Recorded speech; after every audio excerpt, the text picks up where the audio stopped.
everyone, welcome to our morning edition of Arirang News. We begin with these stories making the headlines at this hour. The U.S. Federal Reserve has decided to keep its key interest rate steady, citing uncertainties from the Iran war and rising concerns about inflation.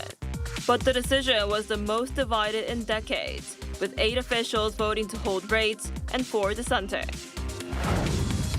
U.S. President Donald Trump has said his administration is reviewing a possible reduction of American troops stationed in Germany, following his criticism of the German chancellor over the war in Iran on Tuesday.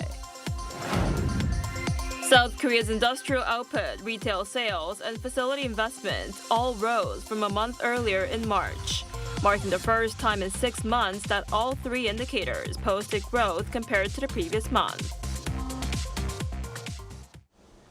We begin this morning in the United States. The Federal Reserve has held rates steady for a third straight meeting amid war-driven inflation fears and economic uncertainty. Chair Jerome Powell raised concerns over the Fed's independence as nominee Kevin Walsh moves closer to confirmation. Our Kim Junho starts us off. The U.S. Federal Reserve left interest rates unchanged at 3.5 to 3.75% on Wednesday, in what is likely to be Jerome Powell's final meeting as Fed chair. The decision was announced after a divided FOMC regular meeting and marks the 3rd consecutive rate freeze this year. Explaining the move, the central bank pointed to mounting inflation pressure from rising global oil prices tied to the Middle East conflict, as well as growing economic uncertainty. The U.S. economy has been expanding at a solid pace. While job gains have remained low, the unemployment rate has been little changed in recent months. Inflation has moved up and is elevated, in part reflecting the recent increase in global energy prices. The decision was the most divided since 1992, with 4 dissenting, including 3 who took issue with language in the post-meeting statement that suggested the central bank could eventually resume rate cuts. The Fed said it remains committed to achieving its 2% inflation goal over time, adding it is prepared to adjust policy if risks threaten that path, a signal some analysts say leave the door open to rate cuts. The meeting was also likely the final FOMC session under Jerome Powell. However, at a press conference on the same day, he said he plans to stay at the central bank as a member of its board of governors. After my term as chair ends on May 15, I will continue to serve as a governor for a period of time to be determined. I plan to keep a low profile as a governor. The June FOMC meeting is expected to be chaired by nominee Kevin Walsh. The Senate Banking Committee on Wednesday advanced Walsh's nomination to the full Senate, and if confirmed, he is expected to assume the role after Powell's term as chair ends. Kim Junho, Arirang News. And now for more on the Fed's latest decision to hold rates, we're joined today by Professor Shin Se-don, professor at the Division of Business Economics at Sookmyung Women's University. Professor Shin, thanks for coming on today. My pleasure. So the U.S. Federal Reserve has decided to hold its key interest rate steady, citing inflation and uncertainties from the Iran war. But the board vote was the most divided since 1992. What are your thoughts on the Fed's latest decision? Well, even, the decision to hold the rate was 8 for and 4 against. It is 100% anticipated in the market by yesterday. So everybody was expecting the Fed will be holding the rate this time. Most important, information through yesterday's announcement is that the rate will be kept at the current level of 3.75% up to the end of 2026. Many people in the market had expected that there will be at least a couple of rate cuts in year 2026. But today's meeting, manifested that there will be no cut because inflation at the moment, in the month of March, it was 3.26%, way above target, which is 2.0%. And unemployment rate of 4.3% is lowest ever in U.S. economic history in recent times. So labor market is very strong, and inflation is very high, and we have to expect further inflation because of the Iran war. So there's no room for the Fed to lower the key rate through 2026. Even Kevin Walsh is nominated. I mean, it has become the chairman in this year. So I'm expecting that there will be no more cuts this year. I see. And how might the Fed's decision affect the Bank of Korea's rate decision next month? Well, United States key rate is 3.75%, and Korea counterpart is 2.5%. So there is already 125 basis point the gap between the U.S. rate and Korea. So Korea rate is very low, and it has been so more than a couple of years. So if the U.S. is keeping the rate at the current level, there's no room for the Bank of Korea to further lower the Korean key rate. So I'm also expecting that Korean, the key rate should be either stayed at the current level, or there's a possibility that Korean rate will go up at least 25 basis point, because first, Korean currency has been very weak, last 12 months. So if the Bank of Korea lower the rate, the exchange rate will be further unstable. And another one is that housing market has become very unstable, at least in several months. So considering the situation in exchange rate and housing market, I think there's no room for the Bank of Korea to lower the rate. Or opposite, is that probably the Bank of Korea may have to raise in the second half of 2026. I see. We'll have to see how that goes next month. And Korea's stock market climbed this week to become the world's 8th largest, surpassing the United Kingdom, which is Europe's biggest market. How significant is this, and what does this mean for South Korea? It is a great feat of achievement, not just of the Korean stock markets, but also of Korean firms and Korean economy. Now, global economy is beginning to realize the potential, industrial and financial potential of Korea, which has been neglected, for a long time. So the stock market in Korea is going to be the issue, not in terms of Korean market, but in Asian market. And what does that will bring to Korean economy? I think it's going to have a huge wealth effect on consumption as well as on investment. So I think economic growth of Korea will be boosted because of the surge in Korean stock prices. And Korea's stock market growth has been, largely driven by Samsung Electronics, which is the country's largest company by market cap.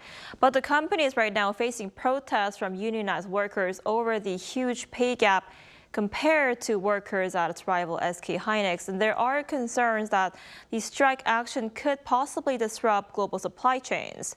What are your thoughts on this? Understanding, Samsung and Hynix are the biggest supplier of semiconductor chips to the global market. Global supply chain could be hampered if the friction between the union and the management continues for weeks, if not months. So it's going to have a tremendous effect upon global economy if the friction continues, the month of May and probably month of June. So I hope that the friction should be ended as soon as possible for the benefit of Korean economy and also for the benefit of the union members. So I think the government has to practice very important pivotal role in mediating the union and the management, and I'm expecting the government will participate in mediating the dispute between the two parties. All right, Professor Shin, thank you so much for your time and insight today. We appreciate it. You're welcome. And Korea posted a triple gain in March with industrial output, retail sales, and facility investment all rising on month for the first time in 6 months. Data released Thursday by the Ministry of Data and Statistics showed industry production edged up 0.3% last month, marking the second consecutive month of increase. Industrial and manufacturing output both rose 0.3%, but semiconductors, which have been a key driver, saw a fall of around 8%. Refined petroleum products also dropped by about 6%, partly due to the impact of the Middle East conflict. Domestic demand showed signs of recovery, with services, retail sales, and facility investment all posting gains in the 1% range.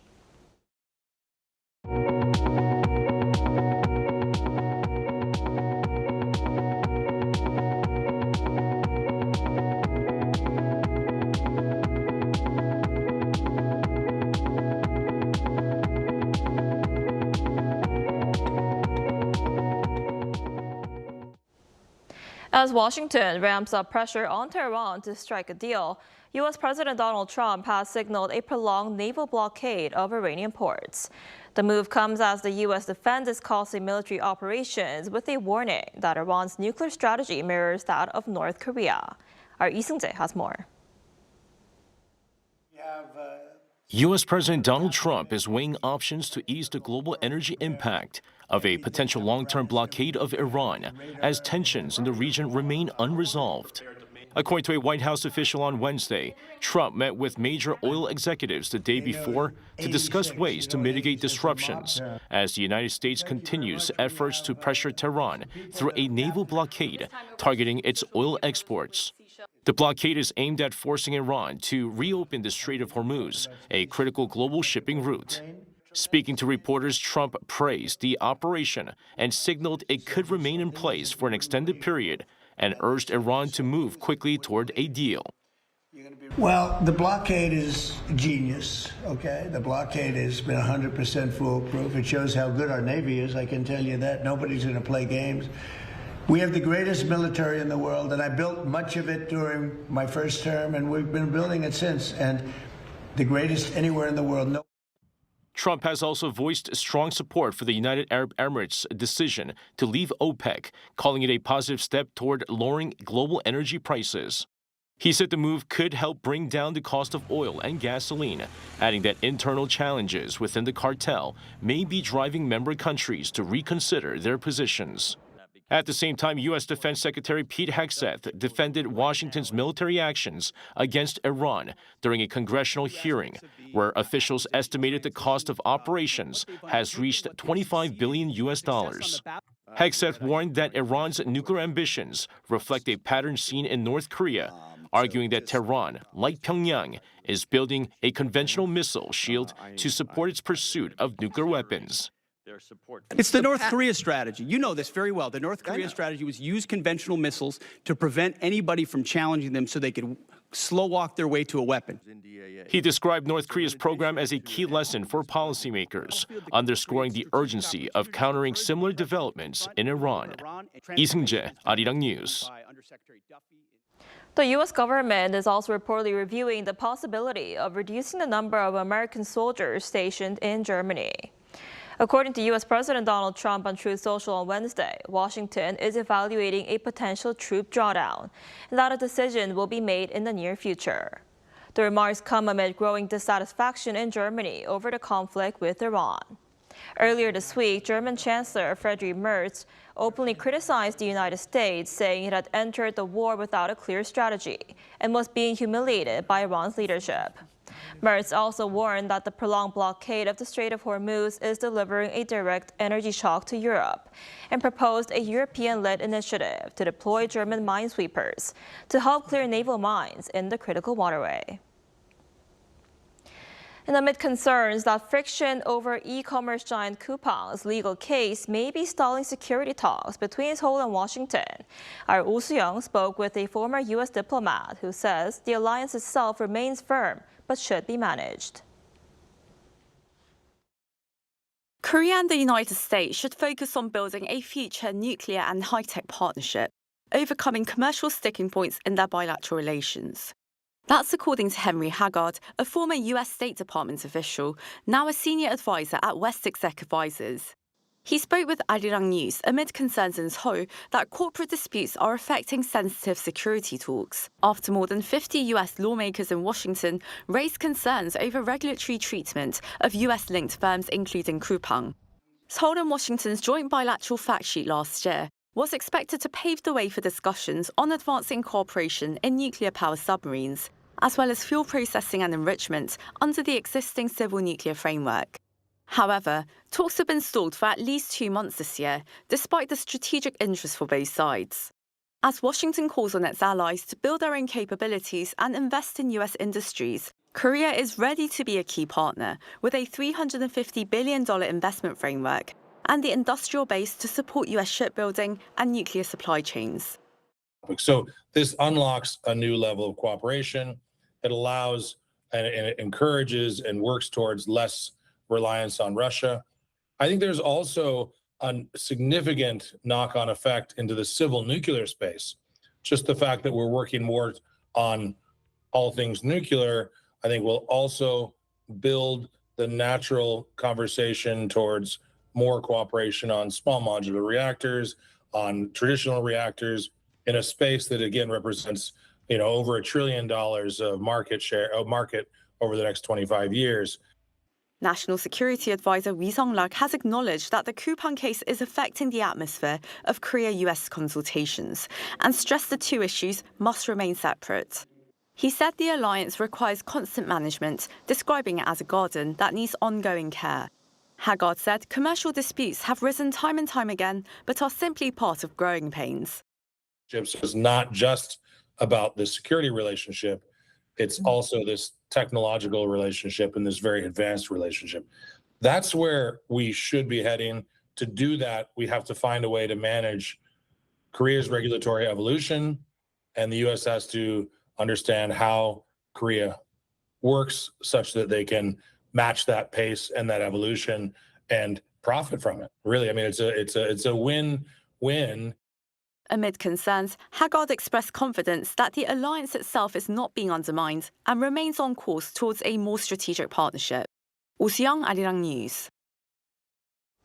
A day after the appellate verdict for former First Lady Kim Gun-hee, the court has delivered its second instance ruling in the case against former President Yoon Suk-yeol on charges that included the obstruction of his arrest. Our political correspondent An Sung-jin has more. 7 years. A special appellate panel at the Seoul High Court dedicated to insurrection-related cases sentenced former President Yoon Suk-yeol to 7 years for obstructing his own arrest and related charges on Wednesday afternoon.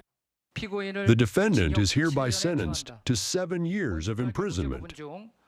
This is more than the first ruling, which was 5 years, but less than what prosecutors had appealed for, which was 10 years. Yoon's defense team stated that they will be appealing. The appellate ruling for Yoon, which began at 3 p.m., was live-streamed, and the verdict was handed down at around 4 p.m. The court cited a range of factors in making the decision: violation of the Presidential Security Act for ordering the deletion of secure phone records, obstruction of martial law declaration documents, abuse of power, and special obstruction of public officials and execution of duties during Yoon's first attempt to block arrest. This marks the first appellate decision tied to allegations surrounding the December 3rd martial law declaration and the inaugural case handled by the court's insurrection-focused division. Former President Yoon Suk-yeol faced multiple charges, including allegedly mobilizing the Presidential Security Service to obstruct the execution of an arrest warrant by the Corruption Investigation Office for high-ranking officials. He's also accused of convening a flawed meeting ahead of declaring the emergency martial law and drafting the martial law proclamation, destroying it, and ordering the deletion of secure phone call records. In the initial trial held in January, the court sentenced him to 5 years in prison, which the prosecutors from the special counsel appealed, arguing it was too lenient, leading to this appeal. Meanwhile, in a separate case on charges of leading an insurrection, Yoon was sentenced to life imprisonment in February, with the appellate trial currently underway. An Sung-jin, Arirang News.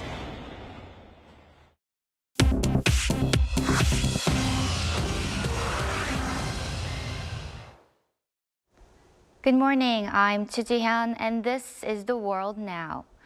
U.S. President Donald Trump said on Wednesday he discussed a possible ceasefire in Ukraine during a 90-minute phone call with Russian President Vladimir Putin. The Kremlin also said Putin proposed a temporary halt to mark the World War II victory anniversary on May 9th. Trump told reporters he floated the idea of a ceasefire and added he thinks Putin might go along with it. A similar truce announced by Putin last year lasted 3 days, but was never agreed with Kyiv.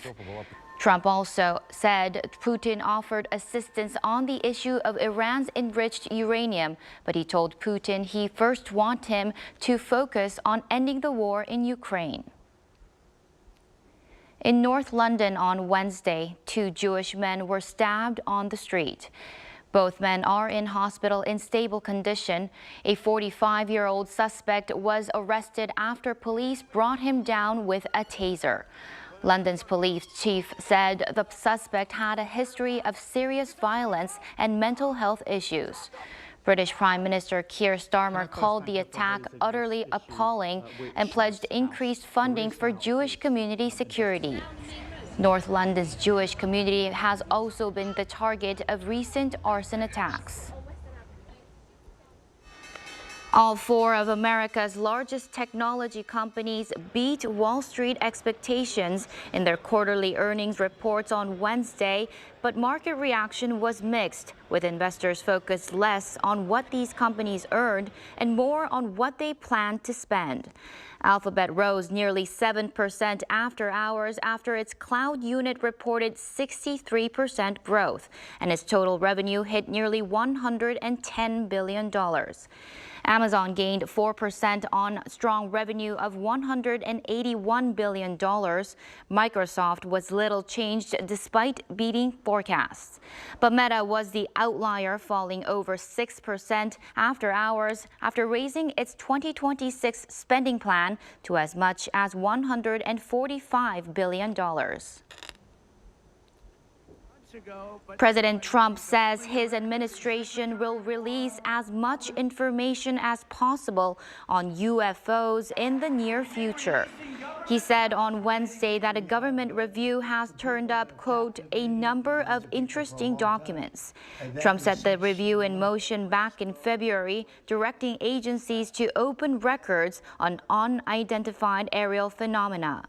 Prior Pentagon investigations concluded no proof of extraterrestrial activity on Earth has ever been found.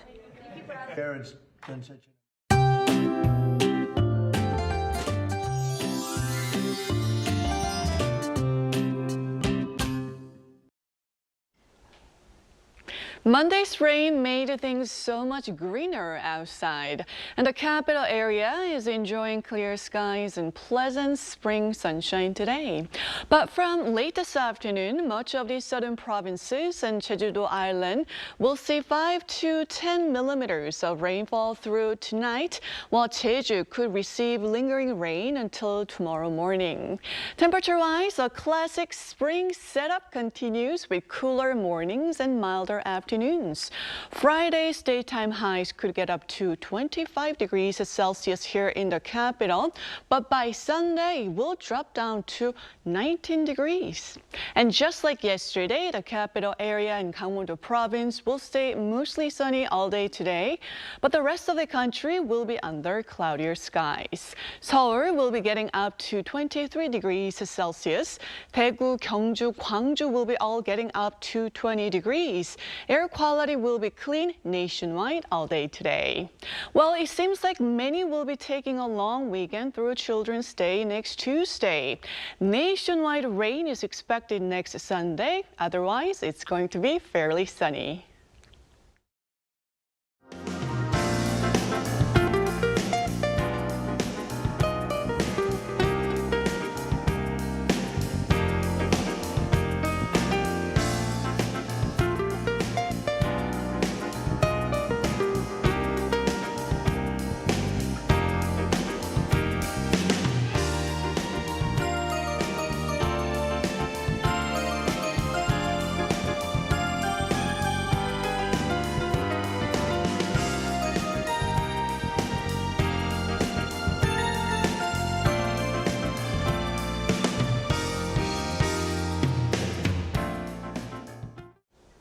That's all we have for this morning. Arirang News will be back at noon Korea time. Thanks for watching.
저는 만 5살에 바이올린을 시작했는데요.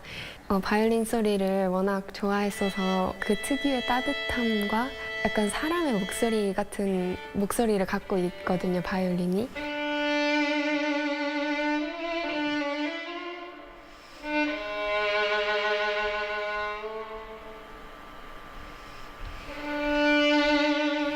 저는 무대에 올랐을 때보다는 이제 혼자 연습할 때 더 큰 희열을 느끼는데 제가 표현하고자 하는 음악이 잘 나왔을 때 그때 가장 큰 기쁨을 느끼는 것 같아요. 그래서 저만의 색깔을 어떻게 하면 찾아갈 수 있을까 그걸 제일 많이 고민하는 것 같아요.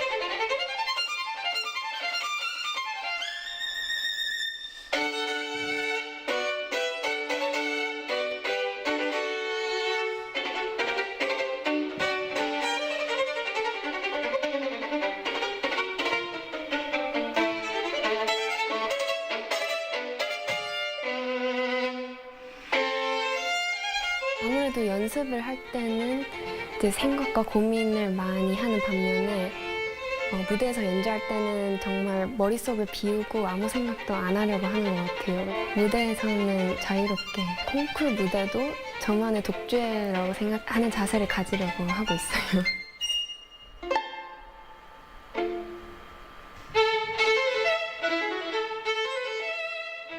사실 바이올린과는 거의 제 인생의 대부분을 같이 해왔기 때문에 저를 힘들게 할 때도 많지만 제가 가장 사랑하고 아끼는 존재입니다. 작곡가가 전달하고 싶은 메시지와 또 제 자신이 관객들에게 전달하고 싶은 메시지를 모두 다 설득력 있게 잘 전달할 수 있는 그런 연주자가 되고 싶습니다.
from all over the world. Local consumer prices continue to hover at the 2% rate in April. Turning to robots to allow the visually impaired the chance to better indulge in cultural experiences, like this number of hybrid cars are registered in South Korea has surpassed 2 million with this locally developed Yuri rocket.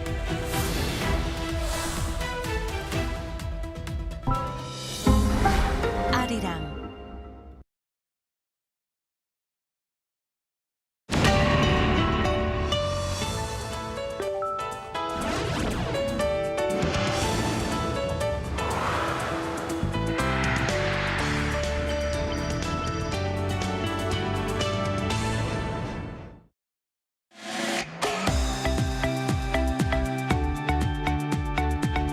We're here to bring a new type of news show.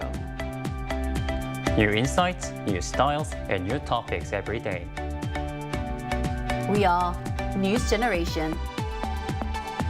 Bringing news just for you. It's Thursday, April 30th here in Seoul. I'm Isujin, and this is News Generation. Joining us today is Hyun. Great to be here today. Great to have you. Also, Jun's with us today. Good morning, Sujin. Good to have you, and both are here to speak on behalf of people in their 20s and 30s. So we're heading to the final day of the work week with Labor Day just around the corner here in Korea. And as many get ready to take a well-earned break, for some, there's no pause at all, especially for job seekers navigating one of the toughest chapters of their lives. So today we're asking ourselves and also our viewers, what truly made that job hunting period so tough? So Chan, was it, in your opinion, the lack of opportunities to gain experience or the sheer just intensity of the competition? Well, I've got to say it was the overwhelming level of competition that made it difficult for me for the entire time when I job seeked. Well, it felt like everything was against me from the very beginning. For many of the roles that I applied for, the applicant pool was quite immense. Well, I remember taking a written test for one company and more than 1,000 applicants applied for a fewer jobs. I remember it was like for 10 spots for that position. And in that sort of environment, I do believe that being well prepared didn't feel quite enough for job seekers.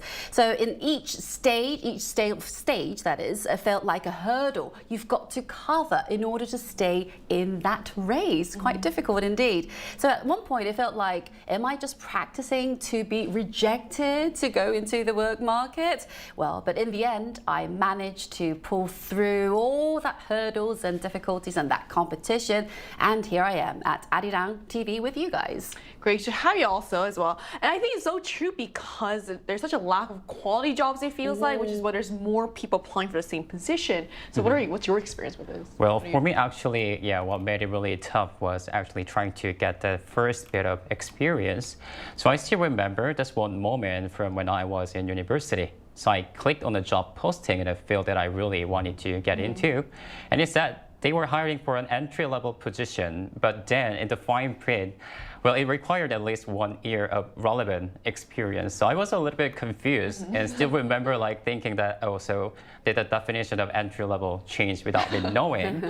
So, but actually later on, to be honest, just seeing that candidates with even a little bit more of experience getting selected, that really made me wonder where and how someone like me was supposed to gain that experience in the first place. Again, this is also very relatable because I feel like also, even if that's not written in fine print, everyone that applies has that year. Yes, already. That's exactly, So I thought all of this captures the frustration so many young job seekers are feeling when even entry-level roles come with experience requirements.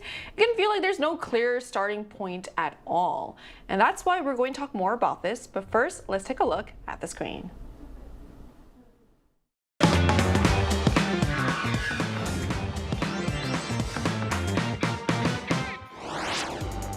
Finding a job has never been easy, but lately for some groups, it's becoming even harder to get a foot in the door. In today's uncertain job market, that struggle is showing up more clearly in the numbers.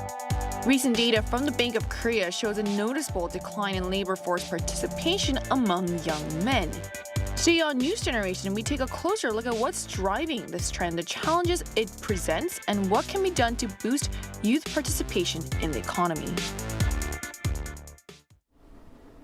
Just as you saw in a video, the job market isn't just tight, it's shifting in ways that are hitting some groups harder than others. And those shifts are already showing up clearly in the data. So what's changing in youth employment trends, June, especially, I guess, for men? Well, there is an interesting shift in the job market currently right now. Well, according to the Bank of Korea, they released a report showing that young men's participation in the labor market is actually declining. In contrast, the labor force participation rate for women aged between 25 and 34 has risen steadily from around 52% in 2000 to 78% last year in 2025, which is an increase of over 20 percentage points. So this shows a steady upward trend indeed. Meanwhile, men dropped from about 90 to 82% over the same period of time, indicating a gradual decline. So this suggests that while the gender gap is narrowing at this very moment, it is mainly due to a drop in males' participation in workforce rather than just an increase among women. So the picture looks balanced, but the underlying trends tell quite a different story. That's quite an interesting data, and especially because it's coming from the central bank as well. This is a very reliable source. So, and that gap becomes even more striking actually when you look beyond Korea as well, and that also makes a trend harder to ignore because it's also very clear in the global context. So how does Korea compare to other countries in this, Hyun? Well, I think what we are seeing here is a broader shift in the overall labor market. So according to OECD data, the labor force participation rate for young men in Korea is around 83% in 2024, which is lower than about 89% in the United States and roughly 91% across OECD countries. So what is notable here is that compared to the past, while the figures in Korea, the United States, and the OECD average have all shown an overall declining trend, this decline has been relatively faster and more pronounced in Korea compared to other countries. So overall, it suggests that this shift has been more structural and sustained rather than just a temporary change. That is very interesting. That's not just happening here in Korea, but I think also around me, I feel like I see more men that are unemployed than women, so I guess that is quite interesting. And the comparison really highlights that this isn't just a short-term dip, but part of a deeper structural change. So naturally, attention obviously turns to what is driving this. So what is behind the shift in youth employment, Jian? Good question. Well, at the center of this shift is the rapid rise of highly educated women entering the workforce. I'm not talking about the increase, just rapid rise. It says rapid rise in the article. Well, according to the Bank of Korea, once again, participation among women born in the 1990s with higher levels of education is about 10 percentage points higher than those born in the 1960s. When you think about passing the day, the old women didn't have any lots of opportunities to work in the workforce, in the companies. On the other hand, the same figure for men has fallen by roughly 16 percentage points. So in simple terms, participation among highly educated men is declining. In office roles as well, the share of female employees has risen to about 114% of that of men. Quite significant indeed, 114. And so obviously this shows that more women are finally joining workforce. And at the same time, companies are increasingly favoring experienced workers over entry-level candidates, as Hyun mentioned earlier. And of course, this leads to fewer opportunities for juniors, for the people who want to find their jobs for the first time. That shift has made it harder for young people to secure their first jobs. In fact, in large companies, there is a saying, there are more senior managers than assistant managers, in fact. Well, one survey actually showed that the share of workers under 30s has declined, while those aged 50 and above have increase, so they have more senior managers. So it's not just about competition now, it's a structural shift in who's get hired. So the race is still going on right now, but the track looks totally different. So I guess the gender part, as you explained, is because just naturally over the years, more women are participating in labor force. Because initially I was thinking, are there more smarter women than men these days? But I guess it's more of a natural shift. And obviously also the age is also a there's a big thing with structural change as well. So it's not just one factor, but it's a mix of long-term social change and shifts in hiring practices as well. And on top of that, there's another force rapidly reshaping the landscape. So how much is technology, especially AI, playing a role, Hyun? Well, so in addition to what was just mentioned, of course, the rapid development of AI is also playing a major role in this shift.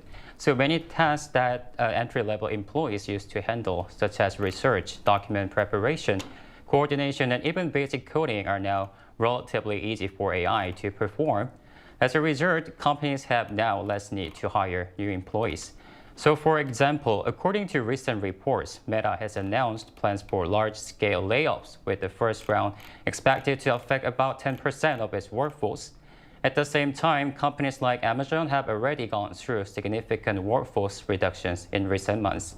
And one of the key reasons behind this, they mentioned, was improving efficiency through AI adoption.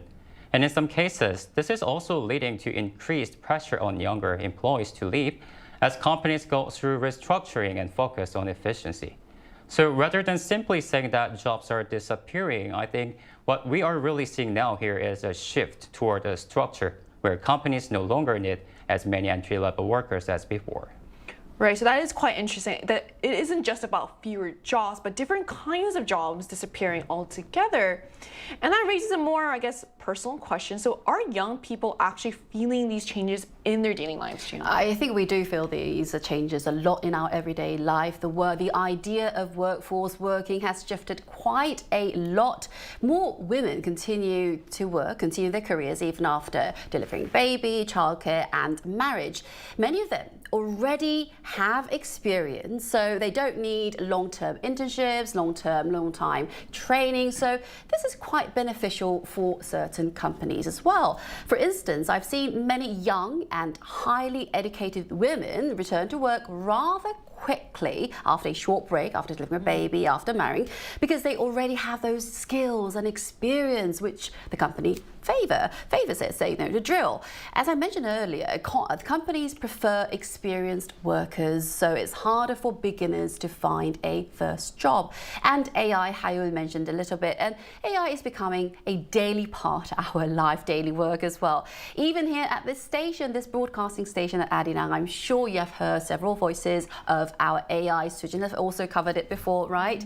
Yes, and also there was a time when AI delivered a radio news as well. So yes, these changes is happening right now. It's visible and real, but perhaps a bigger question is, are we ready for these changes and who is left behind? I also want to point out, I did a report before on how the government actually has a lot of programs helping women return to the workforce. And it's like helps women start their own businesses, and also researchers go back to to doing their own research as well. So there's a lot of programs available as well. So what about you? Do you see this happening around you? Oh yeah, of course. So personally, I've also been able to see this kind of change quite a lot, like around me. So for example, this time I've been paying close attention to how AI is being used in the entertainment industry. So we're able to see quite a lot of AI-generated dramas and even virtual actors taking on leading roles. And also there are a lot of AI-based virtual idol groups that have debuted. And what is interesting here is that they are gaining real fan bases and showing strong market responses. And also if you enjoy traveling, you may have already noticed this as well. We are now seeing quite similar changes in the aviation industry, where many airport procedures are now automated and handled by self-service systems. So overall, I feel that AI is gradually replacing tasks that were traditionally done by people across different industries. Right, and it's one thing to see the data, but another to experience it firsthand. And those lived experiences give us a clearer picture of just how real this shift has become.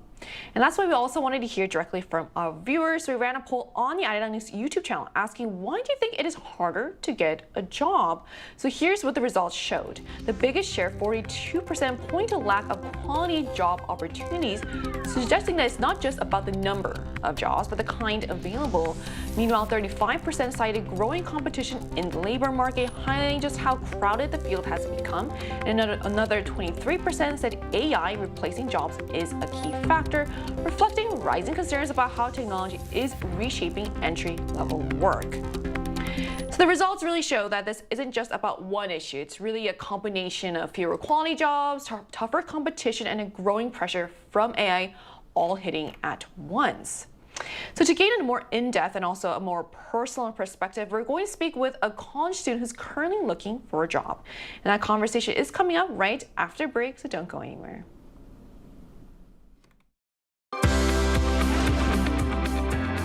NewsGen wants to hear from you. Go to YouTube and search out channel Arirang News. Click Posts and cast your vote in the poll. Make a new type of news with us. Joining us today is Hong Xiu, a college student who's currently looking for a job. So hello, Xiu. Thank you so much for connecting with us today. Hi, Xiu. Hello. Hello. So, Xiu, what has your job search experience been like so far? I haven't secured a job yet, and I've been applying whenever new positions come up. I started preparing last year, so it's been about a year overall, but I've been taking it more seriously for the past 6 months. Last year, I applied to a few public institutions just to gain some experience, but I didn't make it past the document screening stage. Right now, I'm preparing for the NCS, which is required for public sector jobs, while also looking into internships and private arts foundations. Since job openings in this field don't come up very often, I sometimes feel that there are limits to preparing on my own. So these days, I actively check job information communities, and I've also signed up for Korean counseling at my university. There are various support programs available for job seekers, but I think it's difficult to fully make use of them without enough information. So I'm hoping that after the counseling session, I'll have a clearer idea of what I should prepare next. I'm graduating after this semester, so I'm trying to keep preparing without a gap. All right, thank you for sharing your experience, Hugh. And my next question is, why do you think many young people feel like finding jobs has become harder? I'm not sure whether it has always been this difficult or if it has become harder recently, but I do feel that the job market is quite difficult now. Some of my friends started preparing earlier than I did, but they still haven't found jobs yet. I also have friends preparing for video and marketing jobs, and they often say that companies are investing more in AI instead of hiring new entry-level employees. Even when job postings come up, many of them prefer candidates with some level of experience. I'm mainly aiming for public institutions, so I think I'm slightly less affected by the decrease in entry-level hiring compared to private companies. However, many people around me still feel anxious, and they often say that opportunities are becoming smaller. I see, Shu, but I'm sure you'll rock it in the job market. Well, what practical solutions are most needed in order to support young job seekers like you? I think there are already quite a few support programs available, including programs for education, employment, and even starting a business. However, the difficult part is actually finding out what support is available and how to use it. I've sometimes thought that it would be helpful to have a service where job seekers can see all the support they can receive in one place. Of course, such a service may already exist, and I may just not know about it. Personally, I think the bigger issue is that companies seem to need fewer entry-level workers overall. So I'm not sure if simply increasing support for young job seekers would be enough to solve the problem. While preparing for jobs, the biggest difficulty that I and my friends have felt is that there are not many job postings we can actually apply to. And I don't think this is something that can be easily fixed through policy alone. AI is developing very quickly, and there is growing concern that fewer workers will be needed in the future. So I think we need more discussion about how society should adapt to these changes. I think it's still really impressive that you're already working so hard and looking at the resources that are available. So yeah, so thank you so much for coming on today and sharing your experience. And I wish you the best of luck with everything that's coming up. Thank you. Thank you. So we just spoke with a college student about what his job search has been like, why so many young people feel like it's getting harder to find work, and what kind of support he believes job seekers need most. And what he shared reflects a broader concern that goes beyond individual struggles.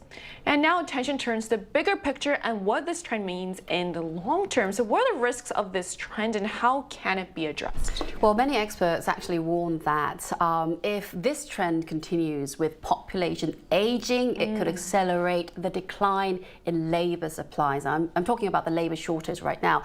Well, in particular, considering that a significant number of young men who have left the economic activity are still inactive, it may remain difficult for them to re-enter the workforce in the future. It can also have those increased inequality because people lose just skills and confidence if they don't work for a certain period of time. There is the need to improve institutional framework so that these economically inactive young people can enter the labour market more easily. And, you know, once disconnected, reconnecting is never quite easy and simple. Right, and that does raise a serious concern. If young people remain disconnected from the labor market, it could deepen structural challenges down the road, especially as Jun, you said earlier, there are more older people right now in the labor force so if they retire, then we'll have a huge gap. And that's why solutions need to go beyond short-term fixes. So how should we prepare young people for a changing job market? So I think one important response to this is strengthening education related to new technologies like AI.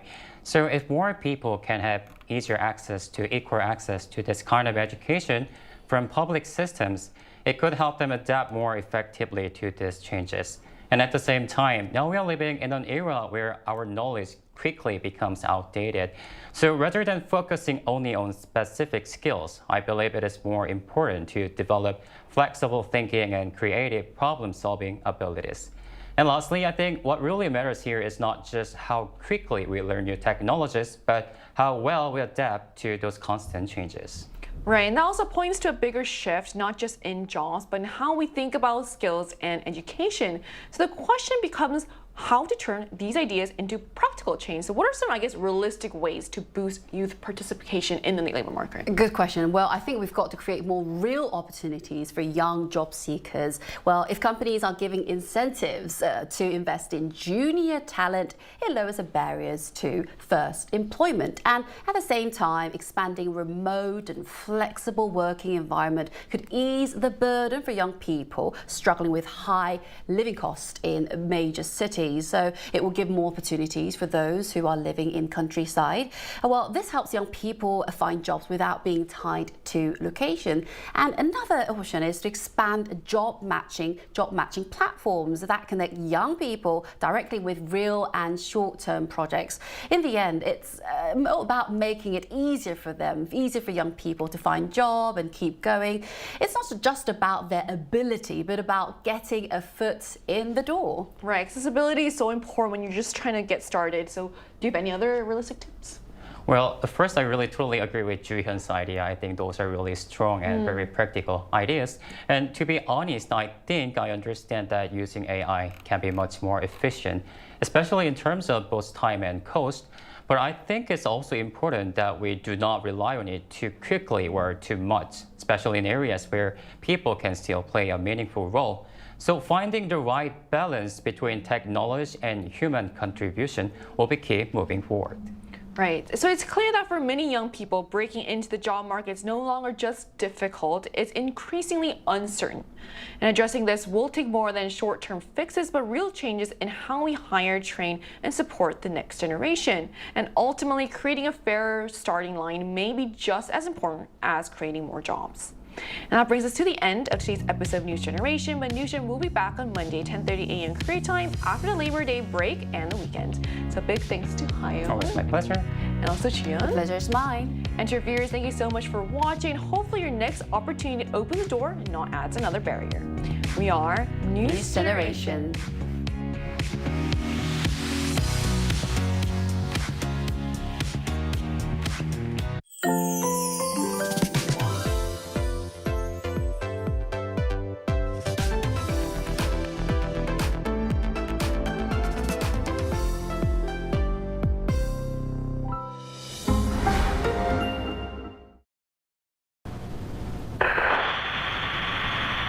Good evening and welcome to the 10 o'clock edition of Arirang News. Thanks for joining us on this special day, a day in which